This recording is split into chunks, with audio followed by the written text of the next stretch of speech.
어제 하루만 전국에서 무려 20여 건의 산불이 발생했습니다. 네, 고온 건조한 날씨에 태풍급 강풍, 양간지풍이 겹쳤기 때문인데요. 취재 기자와 함께 산불 원인과 전망 그리고 대처법까지 알아보겠습니다.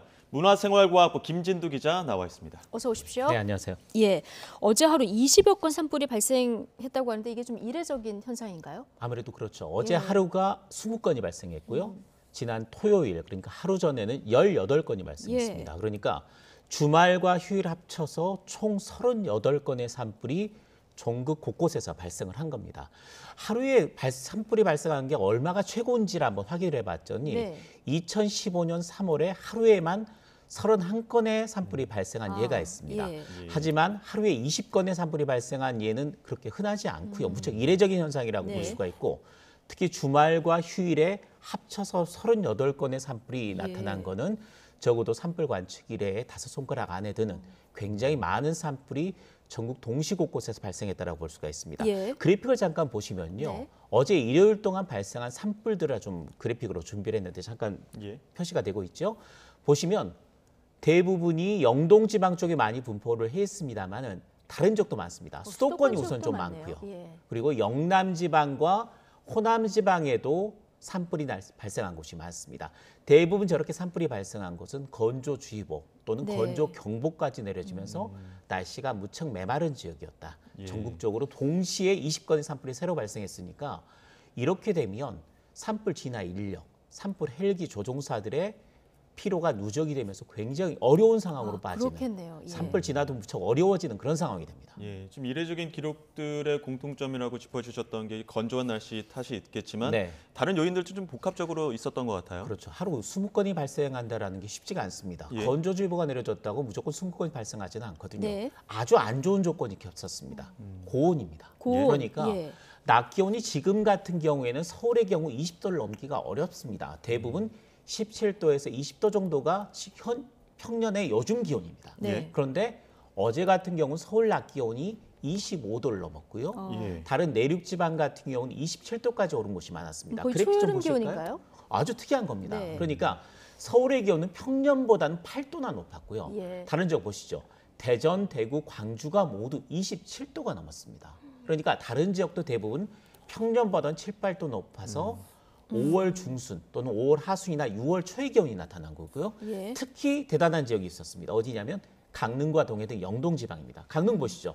31.3도 기온이 나타났는데 이게 강릉 지역의 4월 상승 기온으로는 111년 만, 그러니까 관측이 시작된 이후 111년 만에 가장 높은 기온이었습니다. 그러니까 4월 중순 정도쯤에 31도가 넘는다는 건 무척 이례적인 현상인데 이렇게 기온이 크게 오르면 수분이 바짝 마릅니다. 그러니까 증발이 빨리 이루어지면서 이미 말라있는 건조한 날씨에 수분이 조금 가세가 돼도 금방 말라버리기 때문에 불티만 갖다 붙여도 바로 산불이 날 수 있는 굉장히 최악의 조건이 됐었다라고 말씀을 드릴 수가 있습니다. 건조한 날씨 이상 고온까지만 해도 최악의 조건인데 어제 동해안에 태풍급 바람이 불었다면서요? 얼마나 강했던 겁니까? 그러니까 불티만 있으면 산불이 날 수 있는 조건에 한 번 산불이 나면 대형 산불로 번질 수 있는 조건이 또 가세가 된 겁니다.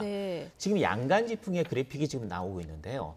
서풍이 태백산맥을 넘으면서 고온 건조해지는 현상인데 양양에서 간성 지역에선 초속 20m가 넘는 그야말로 태풍급 강풍으로 인합니다. 그거를 양간지풍이라고 하는데 토요일과 일요일 모두 이 양간지풍이 나타난 겁니다. 특히 이 관측 기록을 보니까 미시령의 지난 토요일에 관측 기록이 34.4m, 초속 33.4m의 태풍급 바람이 불었습니다. 그리고 토요일과 일요일 전반적으로 강원 산간 지역에는 초속 20m가 넘는 바람이 불었고요. 내륙 지방 같은 경우에도 초속 15에서 20m 정도. 그러니까 굉장히 강한 바람이 가세가 됐기 때문에 산불이 나면 이 불티가 바로 날아다닙니다.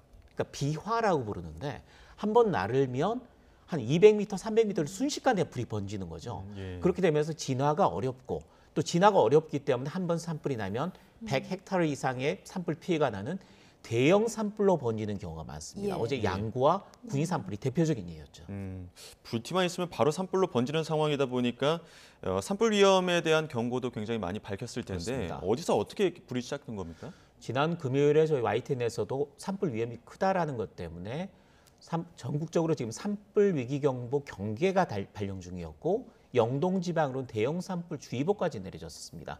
양간 지풍이 예고가 됐었던 거죠. 그러니까 굉장히 조심하라는 말씀을 많이 드렸습니다만은 여지없이 산불이 38건이나 났습니다. 이유는 간단합니다. 인재입니다, 대부분이.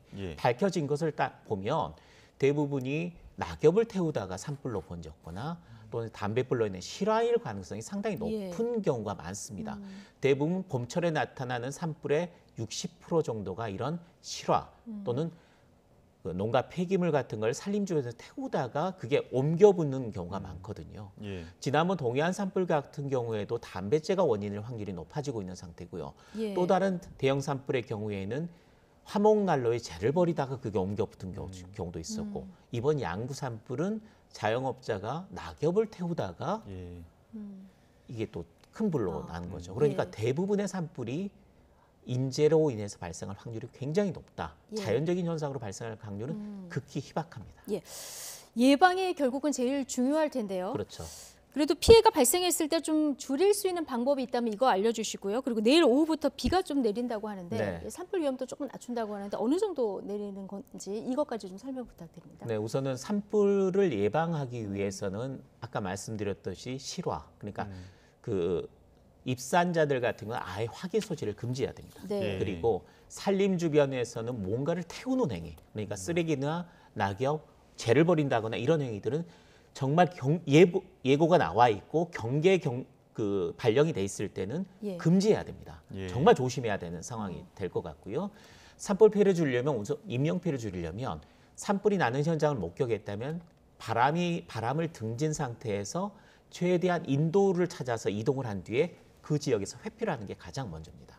또 그 산불이 났을 경우에 내 집 주변으로 산불이 다가올 경우에는 창문이나 모든 문을 닫고요. 집 주변에 물을 뿌려 주는 게 우선 좋습니다. 또 집 주변에서 탈 수 있는 거 가스통이나 장작 같은 거는 최대한 치워주는 것이 좋고요. 평소에도 대피로 어디 쪽으로 대피를 해야 될지 대피 장소 등을 확인해 주는 게 좋습니다. 이렇게 큰 불이 났을 때는 비가 내리지 않으면 산불 진화가 무척 어렵습니다. 내일 다행히 비 예보가 있습니다. 내일 오후에 중북부 지방, 경기 북부, 강원 북부 쪽부터 비가 시작해서 전국으로 확대가 되는데 내일 밤이면 전국적으로 비가 내리고 모레에는 전국적으로 비가 내린데 점차 그칠 것으로 보입니다. 다행히 이번 비가 먼 남쪽에서 형성되고 있는 이례적인 4월 태풍의 영향을 받으면서 조금 강하게 발달할 가능성이 높습니다. 최소로 봤을 때 20에서 30mm 정도의 충분히 흡족한 비가 내릴 가능성이 높아서 이번 비가 지나가면 우선 고온 현상이 사라지고요. 또 산불 위험성도 상당히 줄어듭니다. 산불 발생이 아예 없다고 말씀드리지는 못하겠지만 대형 산불로 확산될 가능성은 많이 줄어들 것으로 예상이 되고 있습니다. 비 소식이 모처럼 만에 참 반가운데 도움이 될 만한 양이라고 하니까 반갑습니다. 여기까지 듣겠습니다. 문화생활과학부 김진두 기자였습니다. 고맙습니다.